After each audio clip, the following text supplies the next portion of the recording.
بسم اللہ الرحمن الرحیم۔ السلام علیکم۔ میری امی ابا کے کمرے میں جانے سے ڈرتی تھیں۔ ایک روز صبح امی رو رہی تھیں اور روتے روتے نانی کے گھر چلی گئی۔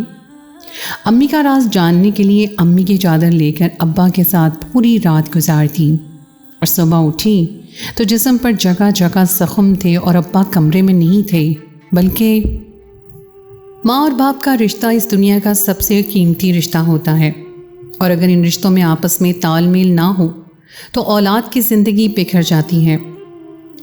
ماں باپ کے جھگڑوں میں اولاد کی شخصیت تباہ ہو کر رہ جاتی ہے، اور کبھی کبھی اولاد کو ماں باپ کی انچاہی شادی کا بوجھ بھی اپنے ہی کاندھوں پر اٹھانا پڑتا ہے۔ میری یہ کہانی بھی کچھ ایسی ہی ہے۔ میرے ماں اور باپ کا رشتہ اس قدر پیچیدہ اور الجھا ہوا تھا کہ مجھے خود معلوم نہیں تھا کہ ان کے درمیان کیا ہو رہا ہے۔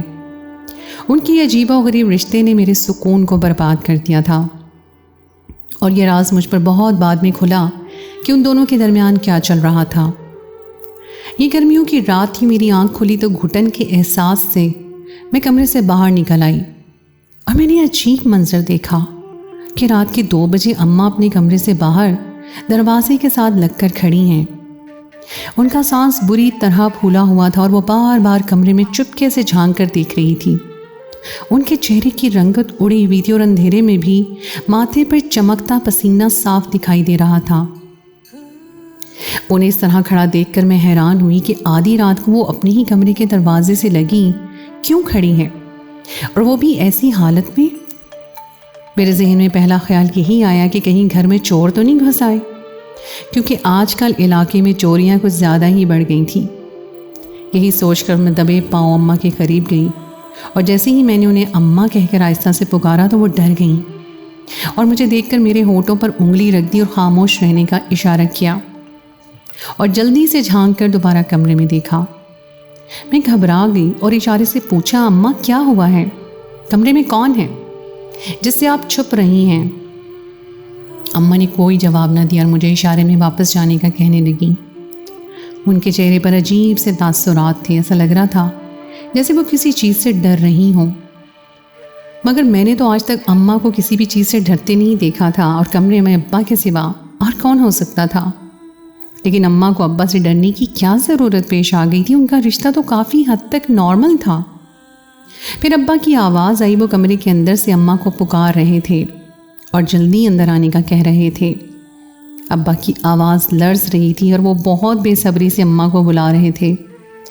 ابا کی آواز سنتے ہی اماں بھی بری طرح اچھل پڑی اور گھبرا کر کمرے میں چلی گئی، اور جاتے جاتے مجھے پھر میرے کمرے میں واپس جانے کا اشارہ کیا۔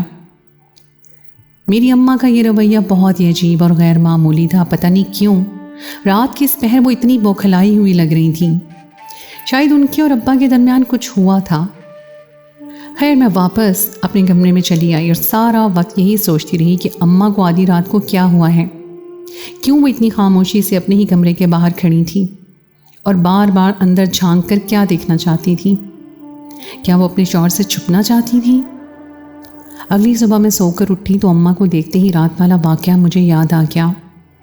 اماں باورچی خانے میں ناشتے کی تیاری میں مصروف تھی۔ میں نے دوبارہ اماں سے پوچھا، اماں رات کو کیا ہوا تھا جو تم اس طرح اپنے ہی کمرے کے باہر کھڑی تھیں اور کس چیز سے خوف زدہ ہو رہی تھیں؟ کیا ابا سے کوئی جھگڑا ہوا تھا؟ اماں نے عجیب نظروں سے مجھے دیکھا اور کہنے لگی، عثمان تمہیں کوئی وہم ہوا ہے، میں رات کو اپنے کمرے سے باہر کیوں نکلوں گی؟ چلو اسکول کے لیے دیر ہو رہی ہے، تمہارے ابا تمہیں یہاں کھڑا دیکھیں گے تو بہت غصہ ہوں گے، جاؤ اسکول جانے کی تیاری کرو۔ اماں کی بات پر میں ہکا بکا رہ گئی اور حیرت سے اماں کو دیکھنے لگی۔ مجھے وہم کیسے ہو سکتا تھا؟ رات میں اپنے پورے ہوش و حواس میں تھی اور اماں نے مجھے میرے منہ پر جھٹلا دیا تھا۔ اماں کے اس طرح جھوٹ بولنے پر میں کھٹک گئی تھی اور سوچ رہی تھی کہ ایسی بھی کیا بات ہو گئی ہے کہ جس کے لیے اماں کو جھوٹ کا سہارا لینا پڑ رہا ہے۔ میں نے دوبارہ اماں سے اس بارے میں بات کرنے کی کوشش کی، لیکن اماں کے لہجے میں تو سختی آ گئی اور اماں غصے میں کہنے لگی، عصمت تم کیوں ایک ہی بات کے پیچھے پڑ جاتی ہو؟ کہا نا میں رات کو اپنے کمرے میں نہیں تھی، تم نے ضرور کوئی خواب دیکھ لیا ہوگا، اب جاؤ نکلو یہاں سے۔ میں سوچوں میں الجھی باورچی خانے سے باہر نکلی تو میری نظر لاؤنج میں پڑے ابا پر پڑی۔ بظاہر تو وہ ٹی وی پر خبریں دیکھ رہے تھے، لیکن ان کے چہرے کے تاثرات کچھ ایسے ہی تھے. ایسا لگ رہا تھا جیسے ان کا دھیان کہیں اور ہے. جیسے ہی ابا نے مجھے دیکھا تو دھیرے سے مسکرائے کہنے لگے، عظمیٰ تم پڑھائی پر دھیان دیا کرو، میں چاہتا ہوں تم پڑھ لکھ کر کسی قابل بن جاؤ. میں تمہیں تمہاری ماں جیسا نہیں دیکھنا چاہتا. اماں کا ذکر کرتے ہوئے ابا کا لہجہ اتنا سرد سا محسوس ہوا کہ میں چونک اٹھی. آج سے پہلے میں نے کبھی ابا کے لہجے میں ایسی تلخی محسوس نہیں کی تھی، اور خاص کر اماں کے لیے.